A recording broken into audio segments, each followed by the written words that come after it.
हो जाओ, बात थोड़ा समझे करो बिल्कुल भी।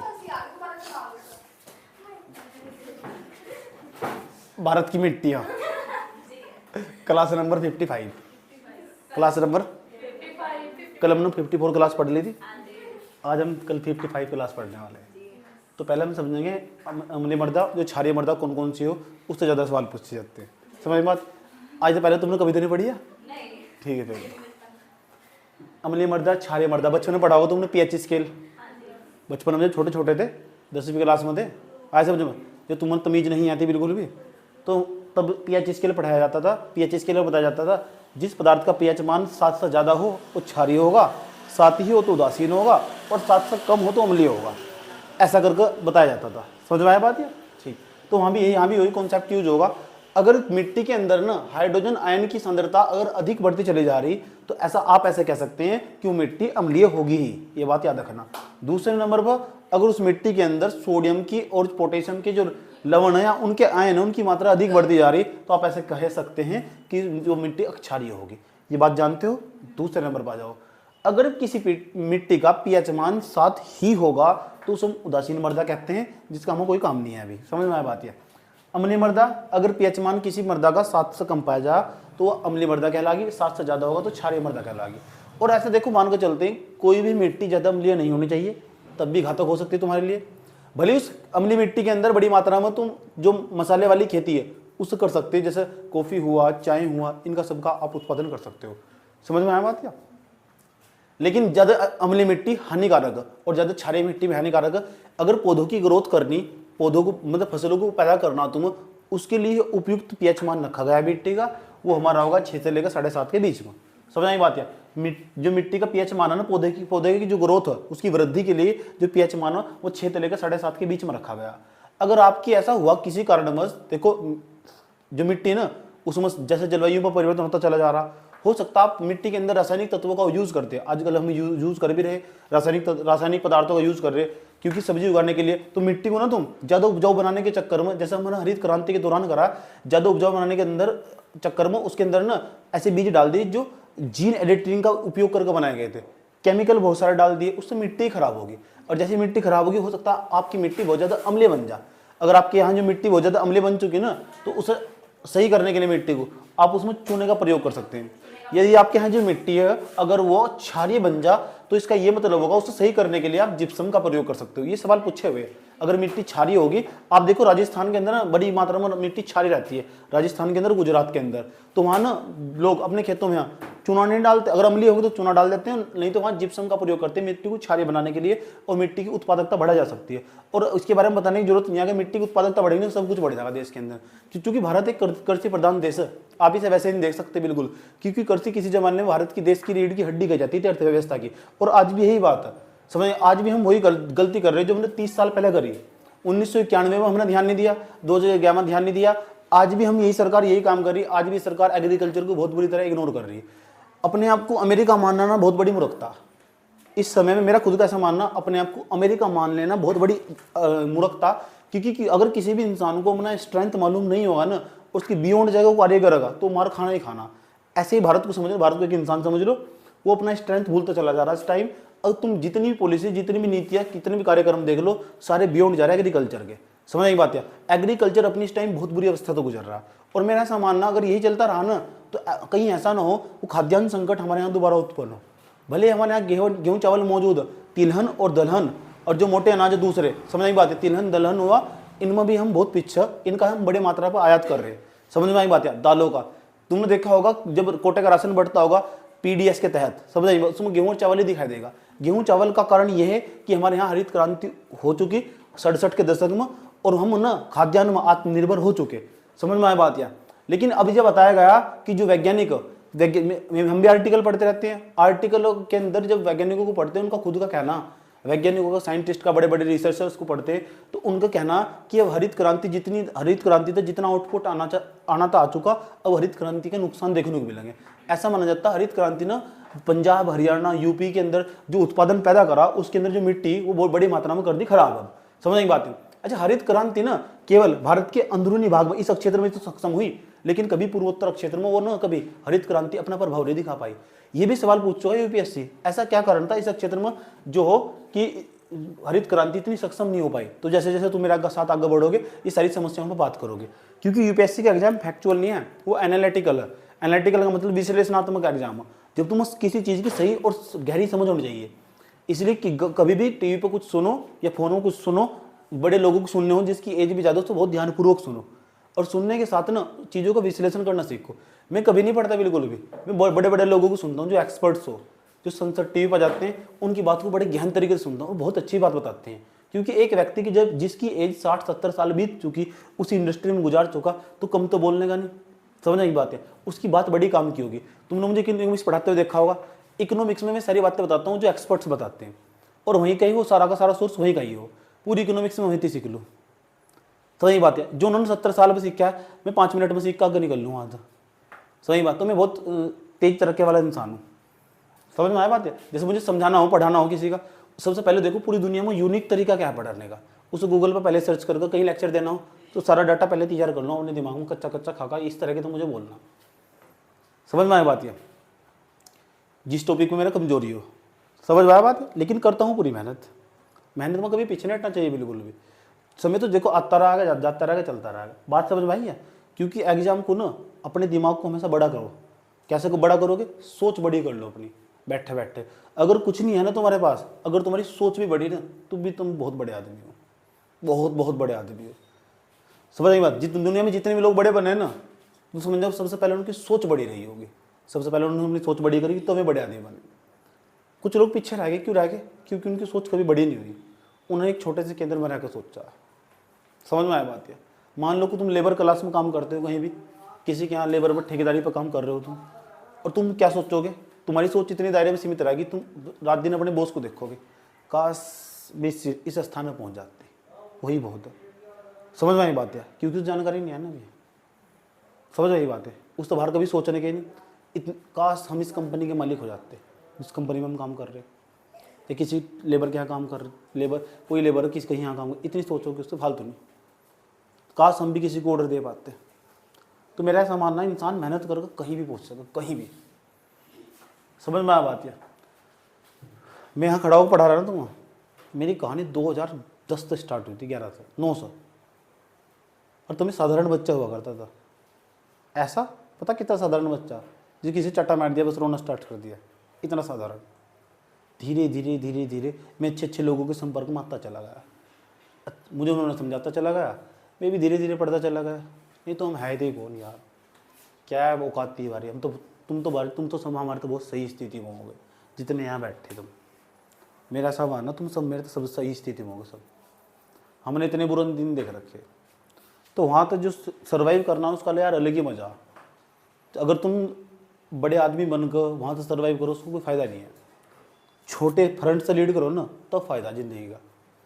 समझ में आया बात, ताकि दूसरों को बताने खातर कुछ हो भी। अब मैं तुम बताना स्टार्ट कर दूँ तो तुम रोना स्टार्ट कर लोगे। मैंने ऐसे दिन देख रखे, रियलिटी बात सब देखते हैं, हो सकता तुम ना दे देखे हो। अब मैं अपनी आप बीती किसी को क्या बता दूँ? समझ में आया बात है। शॉर्टकट में मैं तुम बीच बीच में तोड़ के बताता भी रहता हूँ। समझ में आया बात है। तो तुम फ्रंट से लीड करो, और देखो मैं तो पूरी सारे स्टेट लगभग सारे स्टेट घूम लिया, मुझे तो पूरा मजा आया घूमने में। समझ में आया बात है। और मैं अपने आप को बहुत सौभाग्यशाली समझता हूँ कि मैं चक्कर काट लिया पूरी दुनिया का मैंने। अब मुझे निकलना है इंडिया से बाहर घूमने के लिए। मेरा पूरा तकड़ा प्लान बनना है उस टाइम। आज कल मैं प्लानिंग करता रहता हूँ, लेकिन पढ़ने में बिल्कुल भी मिस्टेक नहीं करता। समझने की बात है। मेरा टाइम पूरा फिक्स रहा कि मुझे इस टाइम से लेकर इस टाइम तक ये टॉपिक पूरा कवर कर लेना, चाहे कुछ भी हो जाए, इसमें मुझे मास्टरी कर लेनी। समझ में आया बात है। जैसे मुझे पढ़ाने खातर ये पता लगा कि मैं यहाँ तो भूल सकूँ, इसमें मतलब काली मिट्टी के बारे में कुछ भूल चुका, तो मैं पहले इस पर मास्टरी कर लूँगा थोड़ा थोड़ा। वैसे तो मुझे अधिकांश चीज़ें याद ही रहा, मैंने कहा मैं दोबारा नहीं पढ़ता, मेरी बहुत बड़ी समस्या है। मुझे लग रहा है कि मुझे नहीं पढ़ पा रहा, तो मैं गूगल खोल कर उसके बारे में थोड़ा पूरी जानकारी प्राप्त कर लूँगा, ताकि मैं बोल सकूँ उसके बारे में। समझ में आई बात है। हल्का हल्का पहले तैयार कर लूँ, उसका हल्का 2-4 फैक्ट देख लूँ, उसके क्वेश्चन देख लूँ उसके। समझ में वैसे नहीं निकलता कि हाँ वैसे ही पढ़ा दिया, इतना मान कोई नहीं होता। मैं कोई मान नहीं है, मैं मेहनत करूँ इसलिए बाहर हूँ। समझ में आया बात है। पढ़े जाएगा तो पढ़ा जाएगा, वैसे कैसे बोल देगा बिना बिना बताए।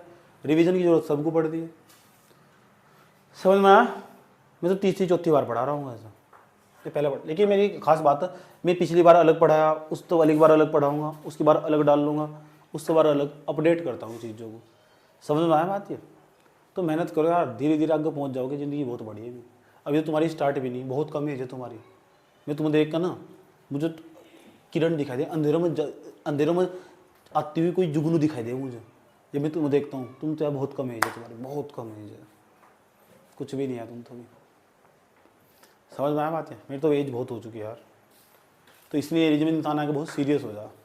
एक भी कदम उठागा ना, सोचेगा यार ये गलत होगा सही होगा, अब टाइम भी नहीं रहा। दूसरा कदम उठागा, यार ये सही होगा गलत होगा, अब टाइम भी नहीं रहा।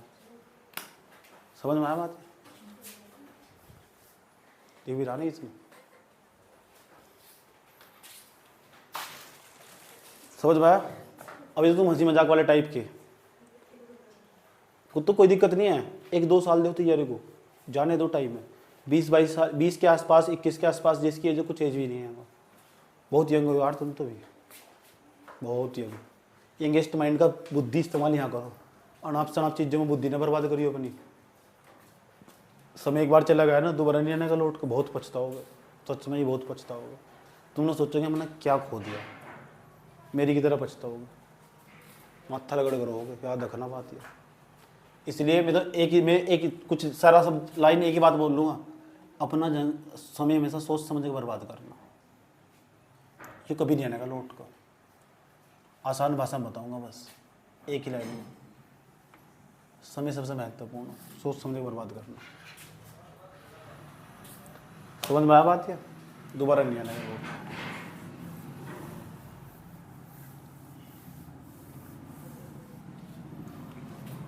चले पढ़ रहे थे क्या, मिट्टी जिंदगी पढ़ानी शुरू कर दी। तो यहाँ तक तो हमने समझ लिया, अब हम समझ रहे कि है क्या बोला।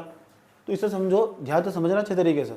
हो सकता है भाई आज इस मतलब तुम्हें 8 प्रकार की मिट्टी भरा, तुम्हें हो सकता है 2 पढ़ाऊँ 3 पढ़ाऊँ, तो जितना मेरे पास टाइम है मैं इसी हिसाब से पढ़ाऊँगा। तो 1 घंटे तक मैं तुम्हें जितना ही पढ़ा सकता हूँ, लिखवा सकता हूँ, लिखवा कर समझाऊँगा अच्छे तरीके से। समझ बात, चीज़ों का विश्लेषण भी करेंगे। तो भारत के अंदर ना एक संस्थान, नाम बता रहा हूँ, ये संस्थान ICAR के नाम से जाना जाता। हाँ, हिंदी में नाम बताऊंगा। और इस संस्थान ना भारत के अंदर, इस संस्था का जो निर्माण करा गया था, रिसर्चर एक अनुसंधान है, रिसर्चर, समझ में आई बात है? अनुसंधान है, क्यों? यह मिट्टी के बारे में रिसर्च हो। इसका स्थापना हुई थी 1956 में। नाम है इसका Indian council for agriculture research, इसे बोलते हैं भारतीय कृषि अनुसंधान परिषद। भारतीय कृषि अनुसंधान परिषद कब बनाया गया था? 1956 में। 1900 आया समझ में? तो 1956 में संस्थान बनाया गया था। इस संस्थान के द्वारा बताया गया कि भारत के अंदर, इस संस्थान ने भारत के अंदर अभी तक 8 मिट्टियों की पहचान करी। हालांकि वैश्विक स्तर पर भी एक संस्था, उसने पूरी दुनिया में 11 मिट्टियों की पहचान कर रखी है, पूरी दुनिया में। वो मैं पढ़ा नहीं रहा हूँ अभी, लेकिन छोड़ने का भी नहीं सभी। समझ नहीं बात है? हम भारत की मिट्टी की बात कर रहे, तो जो भारत की मिट्टी की बात करने को हेडिंग आई है, तो भारत की मिट्टी की पहचान जो करी एक संस्थान ICAR का फॉर्म भी निकलते हैं। अभी ये कुछ बच्चे फॉर्म भी भर कर फिलअप करके आए थे, आए समझ में? पेपर भी दे गए थे, किसी के 28 नंबर, किसी के 35 नंबर। बहुत सारे इसके अंदर कर्मचारी भी काम करते हैं। इन कर्मचारियों 10वीं बेस पर भरे जा, 12वीं बेस पर भरे जा, ग्रेजुएशन बेस पर भी भरे जाते हैं इसकी वैकेंसी। समझ में आया बात है? इसकी शाखाएं भी लगातार खुलती जा रही है। तो समझ में आया बात है? तो ICAR नाम इंडियन क्या काउंसिल फॉर एग्रीकल्चर रिसर्च कब बना, कब स्टैब्लिश्ड हुआ था? 1956 में स्टैब्लिश्ड हुआ। उसके बाद क्या हुआ? उसके बाद इसने ना भारत के अंदर, इंडिया के अंदर जो सोइल यानी मिट्टी है, मिट्टी को 8 पार्ट में डिवाइड कर दिया और 8 प्रकार की जो मिट्टी थी उनकी एक्सेस करी, उनकी पहचान करी। ये बात बता दो, समझ में आई नहीं आई? भारत के अंदर जो था ICAR 1956 में बनाया गया था, 8 प्रकार की मिट्टी की पहचान करी और 8 प्रकार की मिट्टी में तो मैं पढ़ाने वाला हूँ। और भारत के अंदर ना सबसे ज्यादा मात्रा में कौन सी मिट्टी पाई जाती है, इस बात को समझाने के लिए, 8 प्रकार की मिट्टी को समझाने के लिए मैंने मैप में बहुत अच्छे तरीके से मिट्टी समझा डाली। समझ में आया बात है? इस तरह के करके देखो, यहाँ इस तरह करके तिरछी लाइन दिखाई दे रही, तिरछी लाइन ये पर्वतीय मिट्टी की पहचान है। ये देखो जम्मू कश्मीर दिखाई दे रहा होगा, जम्मू कश्मीर लद्दाख दिखाई दे रहा होगा, उत्तराखंड हिमाचल प्रदेश दिखाई दे रहा होगा, ये पर्वतीय क्षेत्र, यहाँ जो मिट्टी पाई जाएगी पर्वतीय मिट्टी। अब नेपाल को हमने छोड़ दिया, सिक्किम में चले आए, ये भी पर्वतीय मिट्टी। थोड़ा सा अरुणाचल प्रदेश में चले जाओ, ये भी पर्वतीय मिट्टी, और पर्वतीय मिट्टी कहीं नहीं पाई जाने की। पता लग चुका पर्वतीय मिट्टी। ये बॉक्स बनाया, बॉक्स इस बात का प्रतीक चिन्ह बताना चाह रहा था मैं कि पर्वतीय मिट्टी, जहाँ भी इस तरह का ऐसा कलर का बनाया गया है ना, वो पर्वतीय मिट्टी। तो पर्वतीय मिट्टी बताओ, मैप में पता लगा कहाँ कहाँ। अभी हम डिटेल से चर्चा करेंगे पर्वतीय मिट्टी की विशेष गुण, सब विशेषताएं कहाँ कहाँ फैली हुई, सब क्या क्या उसकी विशेषता, कैसी कैसी फसल उगती है उसके अंदर, वो अलग से डीप डिस्कस होगा। भारत के अंदर सबसे ज्यादा मात्रा में पाई जाने वाली 4 मिट्टियों की बात बताऊंगा तुम्हें। 4 मिट्टी कौन सी है वो दिखाई भी देगी तुम्हें। अब देखो हल्के हल्के डॉटेड सीधे भरे ये ग्रीन कलर के, यहाँ अलग मिट्टी वहाँ अलग मिट्टी, वहाँ लाइन है, यहाँ डॉटेड पानी की तरह दिख रही है। गुजरात के नीचे भी देखो डॉटेड ग्रीन कलर का दिखाई दे रहा होगा। डॉटेड देखो यहाँ आसाम तक फैला हुआ, पूरा अरुणाचल प्रदेश आसाम तक फैला हुआ, डॉटेड यहाँ तक भी फैला हुआ। देखो यहाँ भी फैला हुआ, देखो ये भारत है ना, भारत की पूर्वी तट पर भी डॉटेड दिखाई दे रहा। इस मिट्टी का नाम है जलोढ़ मिट्टी। पूरे भारत में सर्वाधिक क्षेत्रफल पर जलोढ़ मिट्टी पाई जा, याद रखी जाएगी बात। ये पूरे भारत के अंदर सर्वाधिक मात्रा में जो मिट्टी पाई जाती है उसका नाम है जलोढ़ मिट्टी, याद रहेगी बात। ये मैप में पता लगा कौन कौन सी। अब इन्होंने कहा आपने दूसरे नंबर पर क्यों लिखा, वो मैंने क्रम वाइज नहीं लिखा, सबसे ज्यादा कौन से नंबर पाई जा, मैंने बस 8 नंबर से दर्शाया। कभी मेरे साथ लड़ना स्टार्ट कर दो, दूसरे नंबर क्यों लिखा अभी बताने मैंने बोलकर, अंधे तो नहीं है ना बिल्कुल भी। मैप पर दिखा दे रहा है ज्यादा क्षेत्र में कौन सी में ज्यादा में, देखो साफ साफ क्षेत्र में, समझ नहीं बात है। अंकों पट्टी तो नहीं बदली ना, ठीक, कोई दिक्कत तो नहीं यहाँ तक, ठीक है। तो सर्वाधिक मात्रा में कौन सी मिट्टी दिखाई दे रही है, जलोढ़ मिट्टी। जलोढ़ मिट्टी ना उत्तर से जो नदियां बहती थी अतीत काल, और इधर से जो नदियां बहती थी उनके द्वारा लाकर इस क्षेत्र में जमा कर दी गई। जलोढ़ मिट्टी ना पूरे भारत की सबसे अधिक उपजाऊ मिट्टी, ये भी बात याद रखना, समझ में आया बात। है पूरे भारत के क्षेत्र की सबसे अधिक उपजाऊ मिट्टी, सबसे ज्यादा फसल इस जलोढ़ मिट्टी के अंदर ही पैदा हो रही। अभी बात करेंगे जलोढ़ मिट्टी, पहले नंबर में जलोढ़ मिट्टी पढ़ाऊंगा, समझे। 2 प्रकार की जलोढ़ मिट्टी किताब में लिखी, 2 प्रकार की, एक तो बांगर एक खादर। एक मैं अपनी तरफ तो जोड़ रहा हूँ तराई मिट्टी, उसके अंदर जोड़कर मैं पढ़ाऊंगा उसके बारे में, समझ में आए बात, ठीक। तो जलोढ़ मिट्टी को 3 भागों में बांट कर पढ़ेंगे, आराम से, घबराने की कोई जरूरत नहीं है, शांति से पढ़ेंगे। अभी आज जलोढ़ मिट्टी के बारे में सब कुछ पढ़ लेंगे। आ जाओ, अब देखो यहाँ साइड में ये क्रॉस दिखाई दे रहे, क्रॉस ब्लैक कलर से बने हुए। हालांकि मुझे लाल कलर से बनाने चाहिए थे, तुम बनाओगे क्यों लाल कलर से। ये लाल मिट्टी, ये लाल मिट्टी देखो, क्रॉस है इसमें, ये लाल मिट्टी। ये लाल मिट्टी नहीं, देखो लाल मिट्टी है नहीं, यहाँ तक फैली हुई, देखो महाराष्ट्र तक, और देखो यहाँ से मध्य प्रदेश तक, यहाँ से पूरा प्रायद्वीप भारत के पठार बना, जो प्रायद्वीप भारत का पठार उसके अंदर सर्वाधिक मात्रा में जो मिट्टी पाई जाती है उसे बात है लाल मिट्टी। जो क्रॉस है ना, क्रॉस देखो लाल मिट्टी है। अब लाल मिट्टी का नाम लेता हूँ तो तुम्हें गोबर फेरे माने मिट्टी आ जाती है, जो तुमने उसमें उड़ाई थी इसमें होली में, होली है लाल मिट्टी वो वाली, आया समझ में। किन्ने किन्ने खेली थी होली, तेने खेली, तेने नहीं खेली, तेने दब खेल ली होली से बाहर, आया समझ में। पड़ोसी को भी धोई तू जाकर, बता रहे थे। और तेने नहीं खेली होली, झूठ बोले, खेलनी चाहिए थी, क्यों नहीं खेली, तेने नहीं खेली, बता ना बस। और नहीं आया कोई पड़ोसी तो आया हूँ 2-10, और तू तो नहीं खेली होली, खेलती नहीं, हर बार खेलती है ऐसा, तू नहीं खेल ली, जब तक हाँ जब नहीं खेल ली। अच्छा ऐसा क्यों, मेरा प्रभाव पड़ेगा क्या, तू नहीं खेल ली है, क्यों। अच्छा ना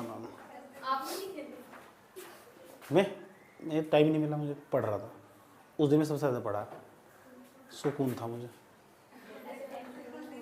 होली खेलनी चाहिए यार, सुन लो, एक दिन तो होली है यार, ये सुबह छोड़ दी। चलो चुप हो जाओ, इधर बात समझ में आई। काली मिट्टी समझ में आई कहाँ। और देखो मेघालय के पास भी काली मिट्टी पाई जा रही, और देखो नागालैंड मिजोरम यहाँ देखो सब क्षेत्र में, यहाँ मणिपुर त्रिपुरा में इधर भी काली मिट्टी पाई जाएगी। काली मिट्टी कह रहे लाल मिट्टी पाई जाएगी, ये लाल मिट्टी रही। उसके बाद राजस्थान वाला इलाका देखो जो डोटी करके बनाया गया, इसे बोलते हैं मरुस्थली मिट्टी, बहुत गुरुगुरी टाइप की हो चुकी है मरुस्थली मिट्टी, दिख रहे हैं मैप पर समझा रहे हैं अभी। अब आगे तमीज से डिस्कस करेंगे एक मिट्टी को पकड़कर। देखो डोटी स्पॉट बनाए गए पूरे के पूरे, ये काली मिट्टी हाँ काली मिट्टी बहुत उपजाऊ, बहुत ज्यादा मात्रा में उपजाऊ मिट्टी है, समझ में आया बात है। ठीक, ये काली मिट्टी चिपचिपे पाई जाए पूरा, ये गुजरात के अंदर भी और ये महाराष्ट्र के अंदर भी और थोड़ी सी कर्नाटक के अंदर भी और मध्य प्रदेश के अंदर भी कुछ भाग ये काली मिट्टी का पाया जा। कपास की खेती के लिए उपयुक्त मानी जा, रेगुर मिट्टी भी सही कहते हैं। तमीज से लिखेंगे, घबराओ ना बिल्कुल भी, एक एक पॉइंट लिखेंगे इसके बारे में भी। और देखो ये रेड कलर की दिखाई दे रही है वाली, रेड कलर की है जो केरल में पाई जा, इसे बोलते हैं लेटेराइट मिट्टी। लेट की नहीं, लेटेराइट। कौन से राइट? लेटेराइट। देखो लेटेराइट मिट्टी है नहीं है, लेटेराइट मिट्टी है भी भाई यहाँ पाई जा, क्योंकि छोटे नागपुर के पठार का भाग ही तो टूट का इधर से आया है, जब टूट का आया तो यहाँ भी मिट्टी भाई होगी। ये वाला भाग इसमें कनेक्टेड था कभी, आज टूट कर इधर जा रहा है। रोक लो, रस्सी बांध लो यहाँ। देखो यहाँ जो मिकिर की पहाड़ियाँ ना, मिकिर की पहाड़ियाँ, वहाँ भी जो असम के अंदर भी कुछ मात्रा में थोड़ी सी लेटेराइट मिट्टी पाई जाती है। पता लग चुका। कुछ क्षेत्र ऐसे वहाँ दिखाना संभव नहीं है, कुछ क्षेत्रों में हमेशा कुछ ऐसी पीट या दलदली भूमि मिट्टी पाई जाती है, दलदली मिट्टी। दलदली मिट्टी कहाँ पाई जाएगी? जैसे गुजरात का वाला क्षेत्र होगा, इस क्षेत्र में दलदली मिट्टी। दूसरा लवणीय क्षारीय मिट्टी, लवणीय मिट्टी को हम क्षारीय मिट्टी भी कह देते हैं आजकल। क्या लवणीय मिट्टी कह दो या क्षारीय मिट्टी कह दो, ये सब कुछ क्षेत्रों में पाई जाती है। तो 8 प्रकार की मिट्टी की पहचान करी, ये 8 प्रकार की जो मिट्टी की पहचान करी, मैंने नहीं करी, ICAR ने करी, जो 1956 में स्टैब्लिश्ड हुआ था। समझ में बात? 1956 में बनाया गया था और ICAR ने भारत के अंदर 8 प्रकार की मिट्टी की पहचान करी। हिंदी और इंग्लिश में मैंने तुम्हें नाम बता दिया, भारतीय कृषि अनुसंधान परिषद। समझ आई बात? भारतीय कृषि अनुसंधान परिषद है ना। क्या हुआ?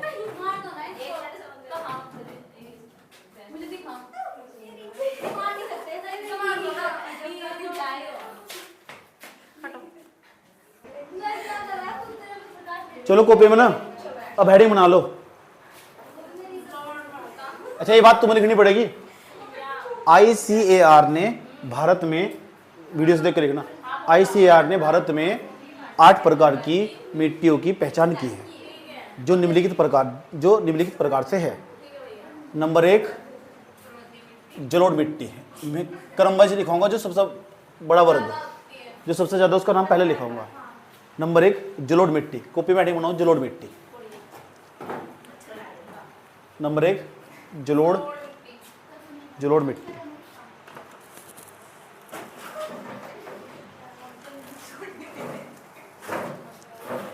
जलोढ़ मिट्टी ना सुन लो, जलोढ़ मिट्टी भारत के लगभग 43.4% क्षेत्रफल पर, कितने? 43.4% क्षेत्रफल। पहला पॉइंट, 43.4% क्षेत्रफल पर पाई जाती है। इस बार एडवांस आ जाना था, पूरे भारत का कुल क्षेत्रफल है ना जितना, उसके लगभग 43% क्षेत्रफल पर 43% जलोढ़ मृदा पाई जा। लिखो इस मृदा का विस्तार, जलोढ़ मृदा में लिखो इस मृदा का विस्तार, समझ गए ना तुम? इस मृदा का विस्तार भारत के लगभग 43.4% क्षेत्रफल पर है। इस मृदा का विस्तार भारत के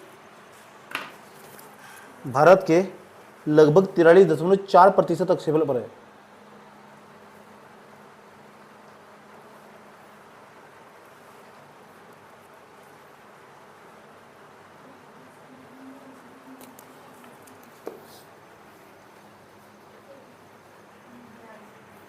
देखो ध्यान से सुनना अच्छे तरीके से, यह मृदा का, देखो इस मृदा का विस्तार कहां से, जहां सतलज नदी नहीं निकलती, ऐसा करके सतलज नदी यार यहाँ से निकलेगी, सतलज का मैदान नहीं है यहाँ, और यहाँ गंगा का मैदान नहीं है, तो इसे उत्तर भारत का मैदान नहीं बोलते। और ये जो इधर ब्रह्मपुत्र का मैदान नहीं है, तो उत्तर में ना ये नदी, ये मतलब ये मृदा, ये मिट्टी ना उत्तर में, उत्तर के मैदान, उत्तर का मैदान कौन सा? सतलज और गंगा और ब्रह्मपुत्र के मैदान में पाई जाती है। समझ आई बात? और जो तटवर्तीय क्षेत्रों में पाई जाती है, तो देखो यहाँ से तमिलनाडु और जो आंध्र प्रदेश का जो तट, उस क्षेत्र में पाई जाती है। तो भारत के अंदर 2 जगह पाई जाती है जलोढ़ मृदा। समझ में आया बात? है नंबर, उत्तर भारत के मैदान में पाई जाती है। उत्तर भारत के मैदान में सर्वाधिक मात्रा में कहाँ पाई जाती है? गंगा के मैदान में, ब्रह्मपुत्र के मैदान में, और कहाँ से? सतलज के मैदान में। लिखो इस मृदा का विस्तार, लिखो इस मृदा का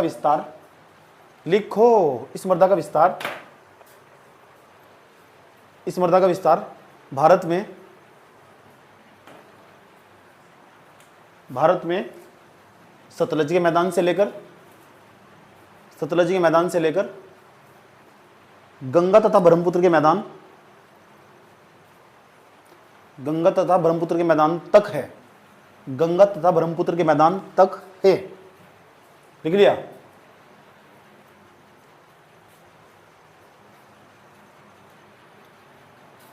गंगा तथा ब्रह्मपुत्र के मैदान तक है। यह मिट्टी भारत के तटवर्ती क्षेत्रों में भी पाई जाती है। यह मिट्टी भारत के तटवर्ती क्षेत्रों में पाई जाती है। यह मिट्टी भारत के तटवर्ती क्षेत्रों में भी पाई जाती है।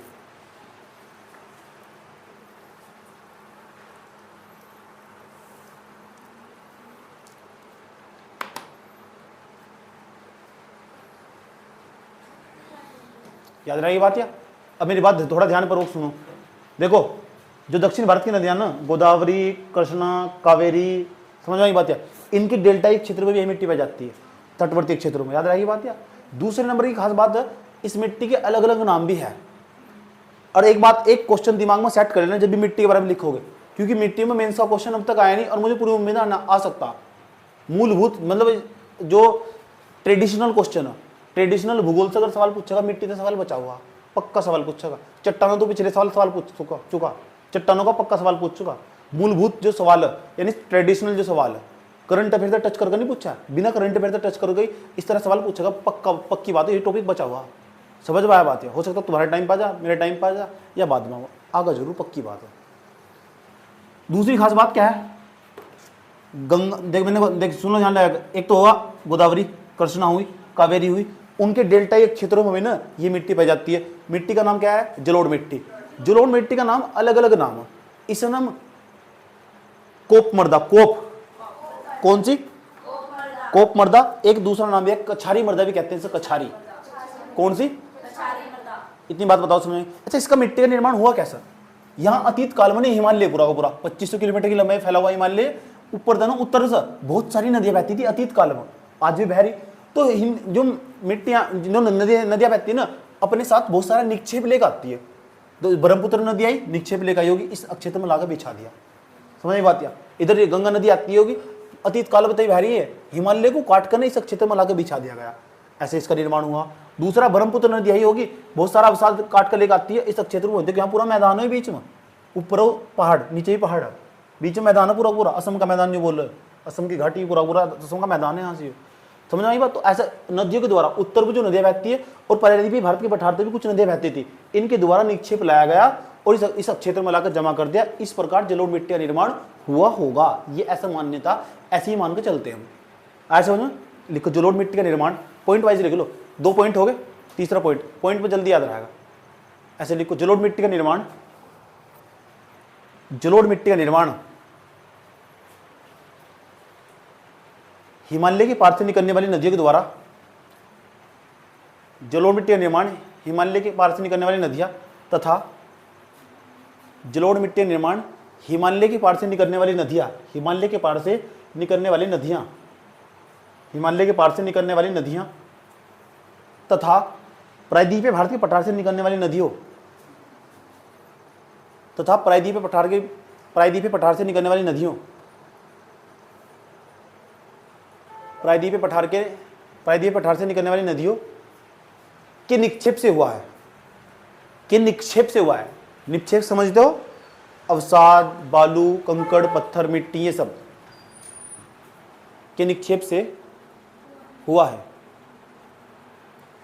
ये बात बताओ, समझ में आई नहीं आई?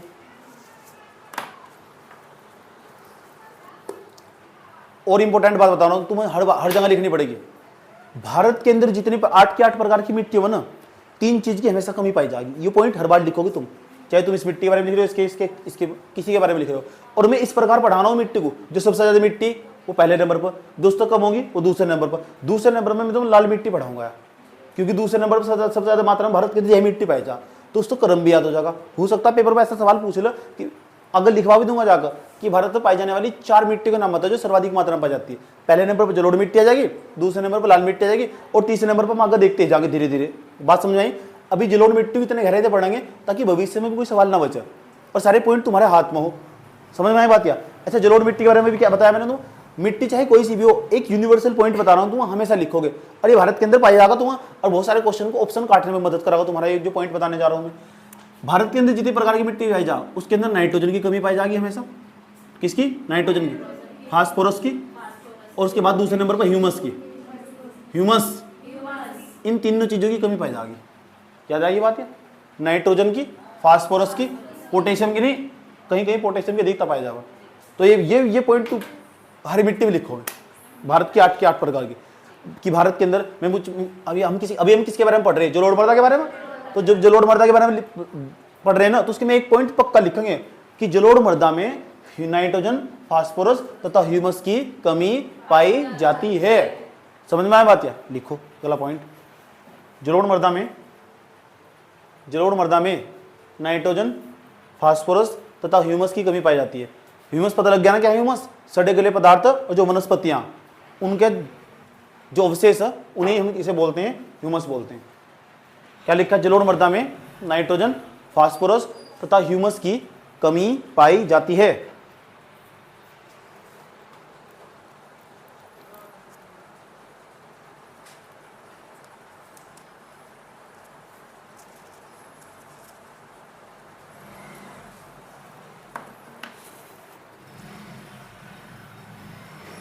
पोटेशियम का नाम सुना है? पोटेशियम का प्रतीक बताओ क्या? पोटेशियम का के पोटेशियम, अरे एक होगा चूना। क्या होगा? चूना। चूने का सूत्र पता किसी को? CaO, calcium carbonate, calcium oxide, जो सूक्ष्म चूना हो, बिना बुझा हुआ चूना जिसे बोल लो। एक वो बुझा हुआ चूना CaOH का होल ट्वाइस, वो लोग हो। समझ में आया बात? या तो एक तो पोटेशियम हो, जिसे दूसरी भाषा में पोटास भी कह सकते हैं, पोटास, और इसे क्या कहते हैं? चूना। इसकी पर्याप्त मात्रा जलोढ़ मिट्टी के अंदर मौजूद होती है। ध्यान से सुनना अच्छे तरीके से। एक तो चूना हुआ, एक हुआ पोटेशियम। इनकी पर्याप्त मात्रा जलोढ़ मिट्टी के अंदर मौजूद होती है। लिख दो अगला पॉइंट, पोटेशियम तथा कैल्शियम कार्बोनेट, पोटेशियम तथा चूने की मात्रा, पोटेशियम तथा चूने की मात्रा जलोढ़ मृदा में पर्याप्त मात्रा में मौजूद होती है। पोटेशियम तथा चूने की मात्रा जलोढ़ मृदा में पर्याप्त मात्रा में मौजूद होती है।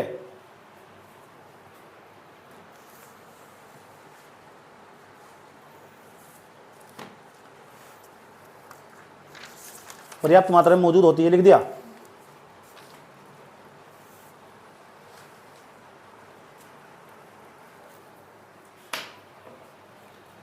इस मिट्टी का दूसरा नाम बताया तुम्हें।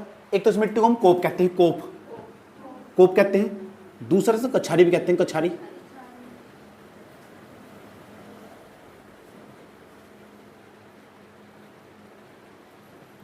ये दो नाम है इसके, हो सकता है नाम ही पूछ रहे कभी। लिखो, इस मिट्टी को कोप या कछारी के नाम से भी जानते हैं।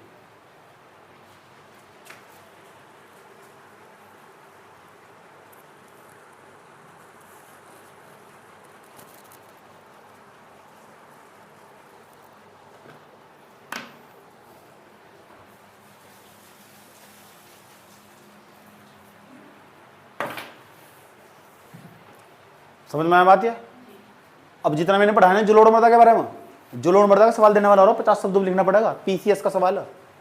समझ में आई बात? या 50 शब्दों में, उसके नीचे सवाल लिखूंगा कहीं कहीं। समझ रहे हैं तुम? और जो UPSC का सवाल हो बड़ा सवाल आएगा, छोटा सवाल नहीं आएगा। ठीक, अभी मैं और बताता हूँ तुम्हें जलोढ़ मृदा के बारे में। अभी कंप्लीट नहीं हो जलोढ़ मृदा के बारे में। अब ध्यान से सुनना अच्छे तरीके से। मान लो कोई नदी बह रही है, जरा इस रास्ते में नदी बह रही है ऐसा करके। अब नदी परमानेंट भाई हो सकता है, नदी 12 नदी ना हो, कभी कभी आती हो। तो जहां पानी हल्का हल्का पानी भरा रहता है, नदी उतर चुकी है, लेकिन जो पानी कभी हल्का हल्का पानी भरा हुआ और मिट्टी में पर्याप्त मात्रा में नमी मौजूद है, और पानी रुका हुआ वहां उस क्षेत्र में, और नदी फिर आगे चढ़ गई 6-7 महीने बाद। जहाँ पानी ये क्षेत्र में पानी तो पूरा तर है पूरी तरह। तर का मतलब इसे क्षेत्र को बोलते हैं तराई वाला क्षेत्र, तराई अक्षेत्र, तराई अक्षेत्र। समझ बात है?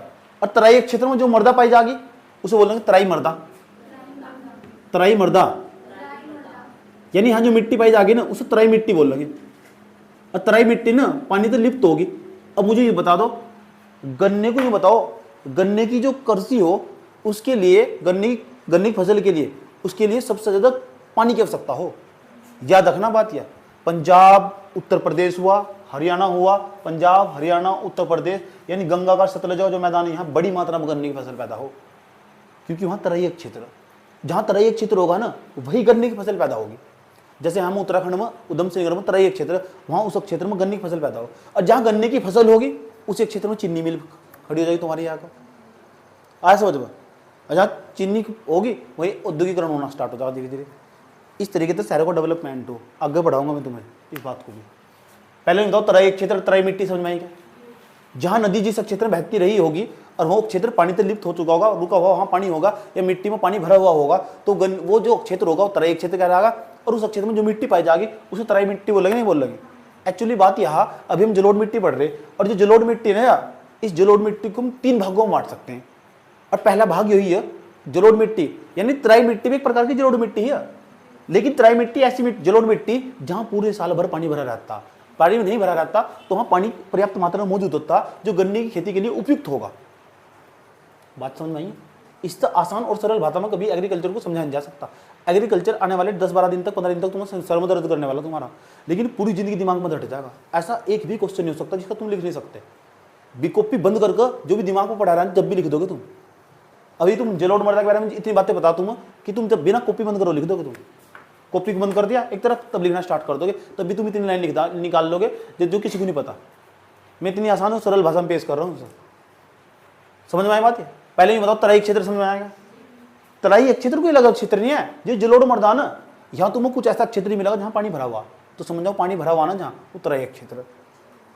थोड़ा और ऊपर को जाओगे, ऊपर के क्षेत्र में जाओगे, मान लो इस क्षेत्र में नदी तो हमेशा गहराई भाग में जाएगी, थोड़ा और ऊंचे क्षेत्र में जाओगे तो वहाँ जो क्षेत्र होगा ना, उसके ऊपर का जो क्षेत्र, अब वहाँ पानी भरा था और नदी आई थी, अब पानी उतर चुका वहाँ से, तो नदी जब लाई थी अपने ऊपर तो मिट्टी काट कर लाई होगी, और उस मिट्टी को लाकर इस क्षेत्र में बिछा दिया। इस क्षेत्र में लागो, मान लो इस वाले क्षेत्र में लाके बिछा दिया उस मिट्टी को,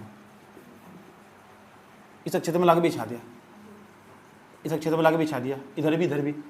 समझ में बात? समझ रहे हैं तुम बात? यहाँ तो इस क्षेत्र में नदी बहती रही होगी, इस क्षेत्र में, तो यहाँ तो पानी भरा हुआ, यहाँ पानी नहीं भरा हुआ, लेकिन यहाँ खनिज पोषक तत्व लाकर इस क्षेत्र में बिछा दिए गए, और वे इतने खतरनाक धान की खेती के लिए, गन्ने की खेती के लिए वे भी उपयुक्त हो। पानी, मिट्टी में पर्याप्त मात्रा में नमी मौजूद हो, ऐसे क्षेत्र को हम खादर क्षेत्र बोलते हैं। खादर क्षेत्र। और जहाँ जो मिट्टी होगी उसे खादर मिट्टी बोल लेंगे। और खादर मिट्टी की जो होगी वह उपयुक्त हो, धान की खेती के लिए बहुत उपयुक्त हो, ऐसा माना जाएगा, क्योंकि धान की खेती के लिए भी ना बड़ी मात्रा में पानी की आवश्यकता हो, कई बार पानी देना पड़ता। ये खादर मिट्टी। इधर भी थोड़ा और ऊपर जाओ। अच्छा ये बताओ, जो थोड़ा और ऊपर जाओगे तो ऐसे तो मान कर चलते हो, जो ऊंचाई वाले क्षेत्र होंगे उस क्षेत्र में जाओगे तो उससे दूर थोड़ा सा खेत तो दूर ही हो, गाँव तो गाँव बसने स्टार्ट हो जाएंगे। फिर आसपास कहते नहीं, आधे लोग बड़ी आन शान के बताते गाँव हमारे ना नदी पे खेत, ऐसा कितनी बार सुना, किसी ने सुना इस तरह कहते हुए? नदी पे खेत, तो खेत नदी पे होंगे कहाँ भाई? तो नदी पे तो होंगे और कहाँ होंगे? क्योंकि वहीं तो नदी आई थी उस क्षेत्र में। कह दो तो उसका तराई क्षेत्र में खेत होगा या फिर खादर क्षेत्र में।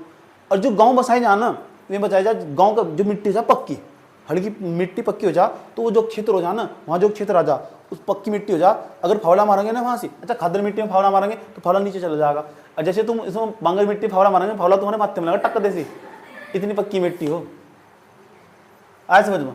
तो ऊपर जो मिट्टी पाई जाएगी यहाँ इस क्षेत्र में, उसे बोल लेंगे बांगर मिट्टी। बांगर मिट्टी। बांगर मिट्टी विशेषता हो इसके अंदर ना बड़ी मात्रा में कंकड़ पत्थर मौजूद हो, इतने मोटे मोटे पत्थर निकलते, खुदाई करते हैं। जैसे किसी को घर बनाने हो तो घर, ये शहर जो बसते हैं ना जाकर साइड से दूर गांव बसते हैं, बांगर मिट्टी में बसते हैं जाकर। कोई खादर बना गाँव बसागा, बाढ़ आ जाएगी वहाँ। खादर क्षेत्र की खास बात हो, नदी आगे बहग और 1 साल में एक बार आ गई और मिट्टी को, नई मिट्टी जमा कर देगी वहाँ, इसलिए जो नई मिट्टी जमा हो जाएगी तो वहाँ पुरानी मिट्टी रहने की नहीं बिल्कुल भी। और ये जो बांगर है ना, बांगर मिट्टी, ये कभी किसी जमाने में यहाँ बाढ़ आई थी, सही बात किया, लेकिन मिट्टी ठोस हो चुकी है, अब नहीं आती यहाँ बाढ़, ऊंचा हो चुका है क्षेत्र, और नदी धीरे धीरे काट कर अपनी घाटी को गहरा कर लिया और लोगों ने वहाँ घर बसा लिए साइड में आसपास, जो भी कोई भी गाँव रहा हो, समझ बात, अधिकांश गांव का जो विकास हो किसी के पास हो, नदी के पास ही हुआ होगा। अब बात अलग है, लोग धीरे धीरे औद्योगिकरण बसाने स्टार्ट कर दिए, नदी से दूर जाते चले जा रहे हैं। अब टेक्नोलॉजी बहुत डेवलप हो चुकी है। बांगरक क्षेत्र, खादरक क्षेत्र और तराई क्षेत्र, वहाँ जो मिट्टी पाई जाएगी बांगरक क्षेत्र में बांगर मिट्टी पाई जाएगी, खादरक क्षेत्र में खादर मिट्टी पाई जाएगी, तराई क्षेत्र में तराई मिट्टी पाई जाएगी। और आसान भाषा में बता दूं, तीनों ही मिट्टी ना किसका भाग, जलोढ़ मृदा का भाग। और जलोढ़ मृदा पूरे भारत के अंदर पाई जाने वाली सर्वाधिक उपजाऊ मृदा, याद रहेगी बात, मर्जा नहीं मृदा, याद रहेगी बात। एक पॉइंट पहले इसके बारे में लिख ही लेना चाहिए कि जलोढ़ मृदा ना पूरी भारत के अंदर पाई जाने वाली सर्वाधिक उपजाऊ मृदा है। लिखो अगला पॉइंट, जलोढ़ मृदा लिखो, जलोढ़ मृदा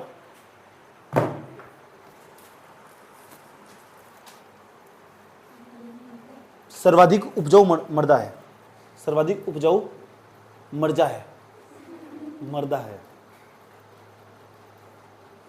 बहुत मजाक बनाते हो तुम अपन का, पूरी निगाहें दौड़ा कर रखते हो, कहाँ बस यूँ सोचे कहाँ गलती कर रहे हो, कहाँ मसा तैयार बैठे रहो, बस एकदम तलवार ले बैठे रहो।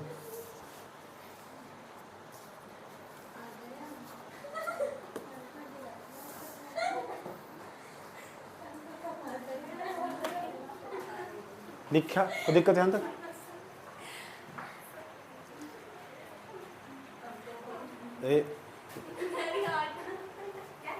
चुप जाओ, बात ना कर।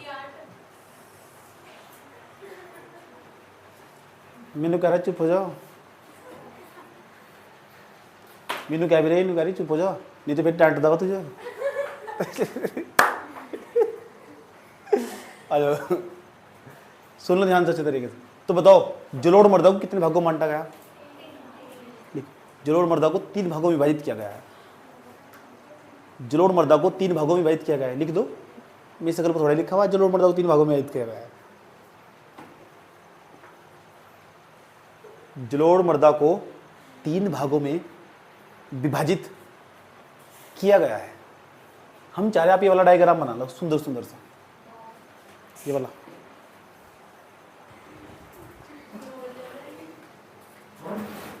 चुप हो जाओ, नेहा को गुस्सा आ रहा था, मुट्ठी भेज रही थी ना, सिमरन बोलती नहीं, मैं भी नू कर रही।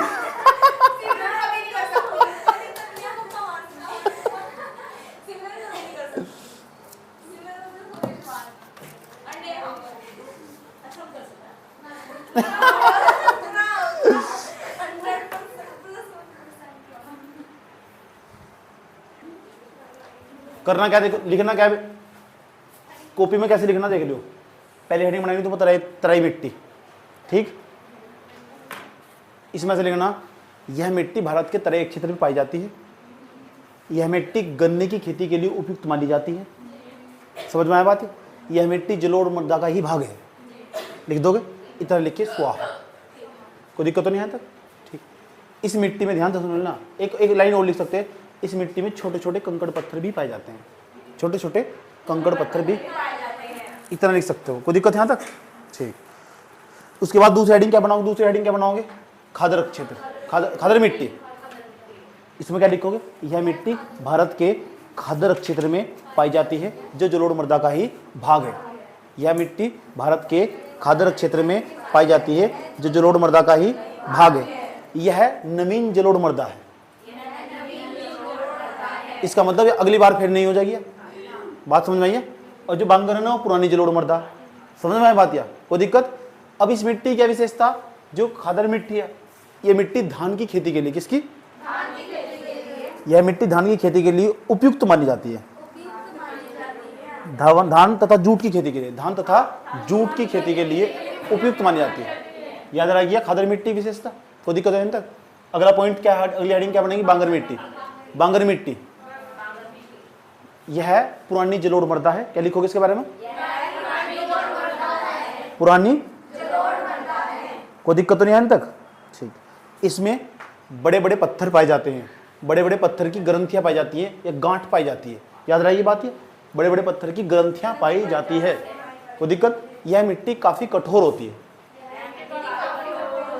समझ में आया बात? है कोई दिक्कत? इतना ही लिखोगे, इसके बाद आगे बढ़ जाओगे। इतनी बात बता दो, समझ में नहीं आई? तुम चाहे तो इस क्षेत्र इसमें ये भी लिख सकते हैं, हाल के वर्षों में इस मृदा में कपास और गन्ने की खेती की प्रधानता देखी जा रही है। इसमें भी अब लोगों ने इतना बदतमीज हो चुके, इसमें भी कपास और गन्ने की खेती की प्रधानता देखी जा रही है इस मिट्टी के अंदर में। हाँ, जागरूक जीन एडिटिंग का प्रयोग करके ना टेक्नोलॉजी इतनी बढ़ चुकी है बेटा। समझ में आया बात? है और इसमें गेहूं भी मिलेगा तुम्हें। बांगरक क्षेत्र में आजकल उगाना स्टार्ट कर दे गेहूं, कपास, तिलहन, दलहन और मक्का जैसी बहुत सारी कृषि उगाई जा रही है इसके अंदर भी। बात समझ में आई? जलोढ़ मृदा हमारा पूरी तरह समाप्त हुआ। ये जलोढ़ मृदा था पूरा पूरा। समझ में आया बात? है अब मैं सवाल लिखवा रहा हूँ, जो जलोढ़ मृदा पर सवाल आया पीसीएस में, वो सवाल लिखो। पीसीएस का सवाल लिखो। भारत की जलोढ़ मृदा की प्रमुख विशेषताओं का उल्लेख कीजिए। भारत की जलोढ़ मृदा की प्रमुख विशेषताओं का उल्लेख कीजिए। भारत की जलोढ़ मृदा की प्रमुख विशेषताओं का उल्लेख कीजिए। इस सवाल को इसी के नीचे लिख देना। समझ में ये बात? है भारत की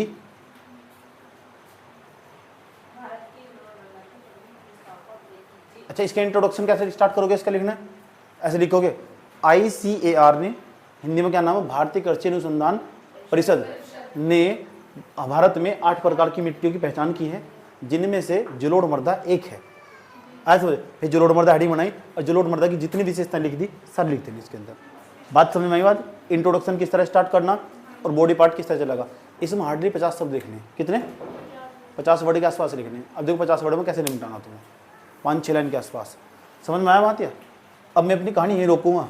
समझ में आया बात? है कल हम अपनी कहानी कहाँ से स्टार्ट कर देंगे? लाल मिट्टी से। लाल मिट्टी पढ़ाएंगे। दूसरे नंबर की पाई जाने वाली सबसे बड़ा मृदा वर्ग है भारत के अंदर। मैप नहीं मिटने वाला है, कल भी यही मैप काम आने वाला। तो मैप तुम बनाने लगा घर जाकर जरूरी अच्छे तरीके से। मैं आज तक इतना ही वीडियो भेजूंगा अब तक का, और इतना काम कंप्लीट हो जाना चाहिए। जितना मैंने पढ़ाया मुझे आज चाहिए। मैंने पहले कहा था जितना मैंने दिया ना काम डेली का डेली मुझे आज चाहिए, जितना ही मैं पढ़ाऊंगा, और कोई ज़्यादा हार्ड है नहीं इसमें। समझ में आया बात? है ओके। आपकी हमारी मुलाकात होगी कल। कल हम सारी प्रकार की मिट्टियों की विशेषताएं और तमाम प्रकार की जितनी मिट्टियाँ से सवाल आते हैं सारे पढ़ लेंगे। चले ओके।